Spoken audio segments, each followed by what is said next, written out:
केंद्रीय मंत्री अनुराग ठाकुर ने युवा मोर्चा दमोह द्वारा आयोजित युवा सम्मेलन में कहा कि 20 वर्ष पहले कांग्रेस ने मध्य प्रदेश को बीमारू राज्य बनाकर रखा था।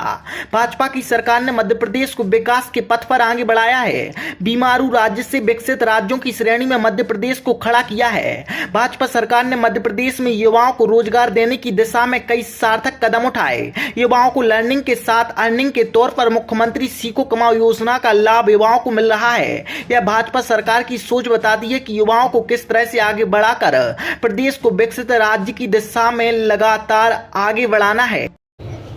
सबसे अनुभवी नेता को हमने टिकट दी है और सबसे ज्यादा युवाओं के जिम्मे मैं काम सौंप कर जा रहा हूं। अगर अपने बुजुर्गों का सम्मान करते हो, बड़े नेताओं का सम्मान करते हो, मोदी जी का सम्मान करते हो, तो युवाओं की ताकत इस चुनाव में इतनी लगा दो कि जयंत मलैया जी को भी लगे कि मैंने सही मायने में भारतीय जनता पार्टी को सीखा है, आगे बढ़ाया। जिताओगे, जिताओगे, मेरे कोने वाले भाई जी बताएं, जिताओगे मेरे भाई, जिताओगे मेरे पीछे भाई बेटा, जिताओगे परले टेंट वाले, जिताओगे।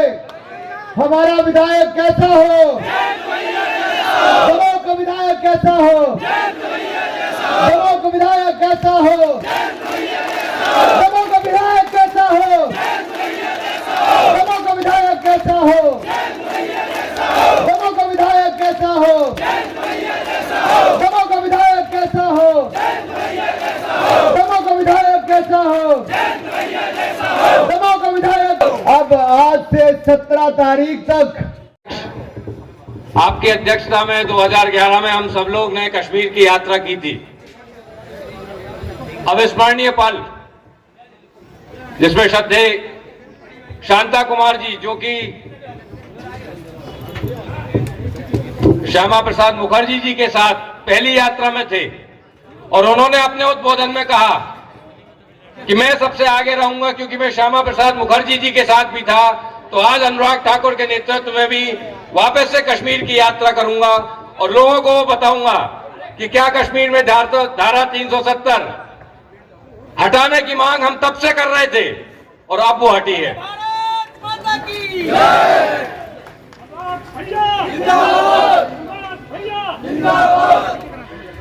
अब बैठो जल्दी। आदरणीय अनुराग जी को समय का अपना महत्व है। 2-3 लाइन में मैं अपनी बात पूरी करूंगा। युवा साथियों, निराशा की कोई बात है नहीं। लोग कहते हैं हमारा जिला पिछड़ा है। हां, पिछड़ा था। नीति आयोग की रिपोर्ट में 115 जो पिछड़े जिले हैं उसमें हमारा सबसे आखिरी में स्थान था। आज हमारा उसके अंदर स्थान तीसरे और चौथे नंबर पर है। निराशा को कोई भाव नहीं है। मध्य प्रदेश के अंदर अगर सबसे आगे कोई जिला निकला है, सबसे ऊंची छलांग किसी जिले ने ली है, तो आपके और मेरे दमोह ने ली है।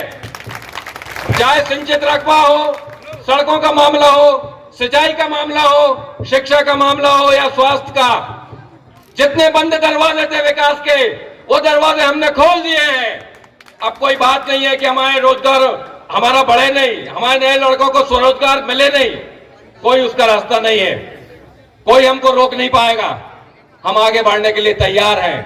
हमारी फ्लाइट टेक ऑफ लेने के लिए तैयार है। ये जो लोग निराशा के भाव से आगे बढ़ते हैं, मैं उन सब से कहना चाहता हूं, ये भारतीय जनता पार्टी की सरकार है, ये काम करेगी और दमोह नंबर 1 का जिला बनेगा अगले 10 साल के अंदर। ये हम संकल्प लेके जाएंगे यहां से आपके बीच में। आदरणीय अनुराग जी, आपका समय सीमित है, हमें मिला, आपका आभार व्यक्त करना चाहता हूं और आपसे अनुरोध है कांग्रेस के सच्चे नेता को भ्रष्टाचार की जननी है और विशेष बघेल जी ने रिकॉर्ड देश में कायम किया। महादेव ऐप वालों से 508 करोड़ की वसूली, भ्रष्टाचार का एक बड़ा उदाहरण आज इतिहास में जुड़ा है और कांग्रेस का इतिहास भ्रष्टाचार का ही है। कांग्रेस के झूठे दावे, झूठे वादे और गारंटियां फेल, कांग्रेस फेल हुई है और कांग्रेस का एक के बाद दूसरा भ्रष्टाचार सामने आया है। गोठान घोटाला, शराब घोटाला, पेपर लीक घोटाला और कोयला घोटाला एक के बाद दूसरा दिखाता है कैसे छत्तीसगढ़ को लूटा गया और 508 करोड़ की पेमेंट ये तो दिखाती है कि अभी तो शुरुआत, ये कब कितने हजार करोड़ तक पहुंचेगी किसी को पता नहीं। अभी तो जांच शुरू हुई है, सबूत सामने आने शुरू हुए हैं। नैतिकता के आधार पर ही बघेल जी को हट जाना चाहिए और कांग्रेस को देश से माफी मांगनी चाहिए और ऐसे भ्रष्ट नेताओं के खिलाफ उचित जांच और कड़ी कार्रवाई करनी चाहिए। कांग्रेस कह रही है कि आपका राम मंदिर के अलावा दूसरा कोई इशू नहीं है। भारतीय जनता पार्टी अपने विकास पर, सुशासन पर वोट मांग रही है। मध्य प्रदेश कांग्रेस के शासन में बीमारू राज्य होता था, आज एक ऐसा आकांक्षी राज्य बना है जो हर क्षेत्र में आगे बढ़ रहा है। नई सड़कें, 7 लाख हेक्टेयर से 47 लाख हेक्टेयर सिंचाई भूमि हो गई, सबसे बड़ा गेहूं उत्पादक और एक्सपोर्टर बन गया। और यहीं पर मध्य प्रदेश में कई मेडिकल कॉलेज लगभग 30 नए खुले हैं और वही मध्य प्रदेश जो कभी 2% कृषि दर थी, आज 19% कृषि दर है, जिसकी आधा % विकास दर थी, आज वो रिकॉर्ड विकास दर पर है। कांग्रेस के राज में कभी नहीं हो सकता था। कांग्रेस तो झूठी गारंटियां हिमाचल और कर्नाटक में देकर सरकार बनाई, अब सभी गारंटियां कांग्रेस की फेल।